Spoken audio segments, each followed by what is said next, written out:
পূর্ব বর্ধমান খণ্ডঘোষ ব্লকের বোয়াইচন্ডী আগে ছিল এলাহাবাদ ব্যাংক, এখন নাম চেঞ্জ করে ইন্ডিয়ান ব্যাংক বলে পরিচিত। সেই ব্যাংকের ম্যানেজারের নামে অভিযোগ ওঠে গোষ্ঠীর মহিলাদের টাকা আত্মসাৎ করার। আজ মহিলারা ব্যাংকের সামনে চড়াও হয়ে ওঠেন, ম্যানেজারকে জিজ্ঞাসাবাদ করেন, আমাদের টাকা কিভাবে আপনি তুললেন, তার কৈফিয়ত দিতে হবে আপনাকে। এছাড়া পরবর্তীকালে আবার ওই টাকা ফেরত করে দেন কয়েক মাস পরে। কিভাবে এই টাকা তোলা হলো, কার মদতে টাকাটা তোলা হলো, এর মধ্যে কি কোনো বড় কারো চক্রান্ত আছে বলে অভিযোগ করেন ওই গোষ্ঠীর মহিলারা। ম্যানেজারের কাছ থেকে লিখিত দিতে বলেন, না দিলে প্রশাসনের দ্বারস্থ হব, এরকমই জানান তারা। 3 লাখ টাকা আমাদের লোন ছিল। আমরা আগস্ট মাস অবধি আমাদের লেনদেনের স্টেটমেন্ট বার করেছি, সবকিছু ঠিকঠাক ছিল। কিন্তু সেপ্টেম্বর মাস 23 সালের 5ই সেপ্টেম্বর আমাদের লোনের টাকা জমা পড়েছে 23,950। তারপরে ম্যানেজার বাবু ওই মাসেই 30/9/23-এ 1,40,000 টাকা আমাদের না জানিয়ে, আমাদের পারমিশন না নিয়ে, কোনো কিছু না জানিয়ে অ্যাকাউন্ট থেকে 1,40,000 টাকা উনি তুলেছেন। তারপর আমাদের যথারীতি আবার পরের মাসে টাকা জমা পড়ে 20,460 টাকা। তারপর 11/10/23-এ ম্যানেজার বাবু আবার 10 দিনের মাথায় 30,000 টাকা আমাদের অ্যাকাউন্ট থেকে না জানিয়ে নিজের মতো করে টাকাটি তুলেছেন। মোট 1,70,000 টাকা উনি আমাদের হিসেবে গোলমাল করেছিলেন। তারপর সেই টাকাটা আমাদের রিটার্ন করছেন 22/4/24।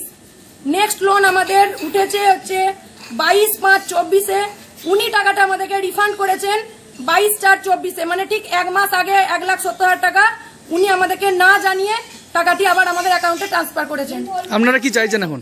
আমরা চাইছি স্যারকে একটাই কথা বলার, যে স্যার আমাদের কার পারমিশনে এইগুলো করেছেন, কার সহযোগিতা এসব করেছেন, আমাদেরকে একটু বলে দিন। আমরা হিসাব চাই, কারা কারা এর সাথে দলে জড়িত আছে, আমরা প্রত্যেকটা বিচার চাই। ব্যাস। ম্যানেজার বাবু আর সিএসপি কোথাকার?